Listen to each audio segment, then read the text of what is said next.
Ladies and gentlemen, you are looking at two illustrious gentlemen of power metal history from Finland. Moika, my friends, Moika. This is Henrik from Sonata Arctica and Pasi Kaupinnen, also from Sonata, keys and bass. Yeah.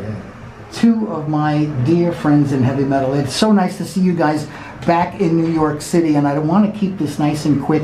How does it feel to be back in the New York groove, my friends? It's really great, yeah, really great. It's really great. Unfortunately, we got in a little bit late. I was hoping that we would have some time to stroll around the city a little bit more, but we just came in this afternoon. So. Yeah, I always figure that New York is always hard to do because there's so much for you to see. You want to connect with a lot of people here, too. Yeah. So, I mean, you guys have not been in New York City since 2019. Yeah. We had that little pandemic come in between tour cycles, and it's great to hear the stuff off of the Clear Cold Beyond album. I have not heard the full album yet. I know it's been out, but I have not heard the whole full album yet. But the stuff I have heard, I really like a lot. What's exciting for you about bringing this new album to life tonight? Well, I think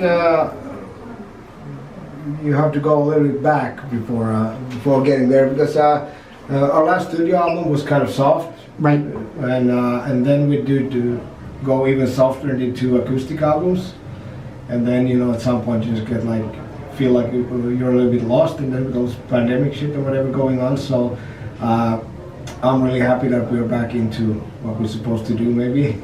And so this feels, I mean, these new songs have a different kind of energy and faster tempos than before, and it's like... There was a couple of songs that were just like, oh my god, this is fantastic, I like this. This is the Sonata Arctica that I got into in the beginning with the Winter Hearts Guild was my first Sonata Arctica album way back when. What is that, 2003, right? Yeah. So, okay, you bring up an interesting point with the acoustic album. Would you guys ever think of doing an acoustic tour here? That could be a possibility, but the thing was, we were originally, my idea was that we would record at our friend's studio in LA, do the acoustic albums there, because then we would have flown over there, record during the week, get a chance to go to NAMM, which we've never been to, then record another week and then fly home and mix the stuff and all that. And that would have been the perfect plan, but then the pandemic hit, and we already had negotiated the contract with the label, and we couldn't do shows, so then we just locked up in Pasi's studio and did it back home.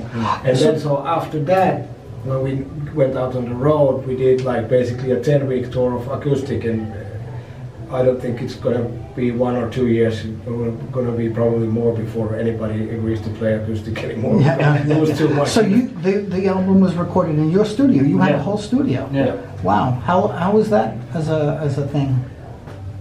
Interesting? Hard? Are you a perfectionist, Pasi? I think we have recorded lots of Sonata Arctica stuff during the years at my studio. Of course, the acoustic albums were a little bit different because we played actually live on the basic tracks. But otherwise I think the first job you actually did in your studio for Sonata was mixing the first DVD. Yeah. That was before Pasi was even in the band. Yeah. Right. So you just came off a brief tour with Symphony X, and I got to tell you, when they announced the Symphony X tour, I was excited because I like them, but I was excited that you guys were going to be on the bill. And my friend says, well, we have to go out to New Jersey to see them. And then she says, wait, there's no Sonata in New Jersey. And I said, I'm going to kill them. I'm going to write them on all of the social media and say, what the hell, guys? I think the proper term is perkele, right? That's what you say. That's the Finnish one for that. And then the announcement came about a short headlining run, which just made my day, because I can't have you guys in our country and not get to see you headline a show. And then you pick one of your favorite places. You've been here a number of times, to my recollection. And and it's always better than the last time. It's great. No pressure. No pressure.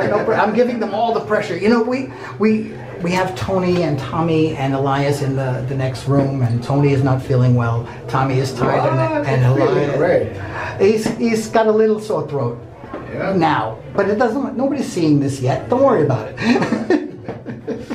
Tour's going to be over when I put this up. So they're resting before the gig, and I pull these two gentlemen. We're between dressing rooms here at the beautiful Gramercy Theater. So what's next after tonight? You have 2 more shows. Yeah, we got Boston and Baltimore, and then we're going home. Okay. One week at home and then to UK. Okay. So how long is the UK run going to be? It's a 3 shows. Yeah. So it's short. Okay. Is there going to be more of a lengthy US tour coming, you think? Or it's too early to say? At some point, but it's going to take a few years, I think. Because next year we're doing 13th anniversary tour, but it's not going to be worldwide because we're also recording at the same time. 30th?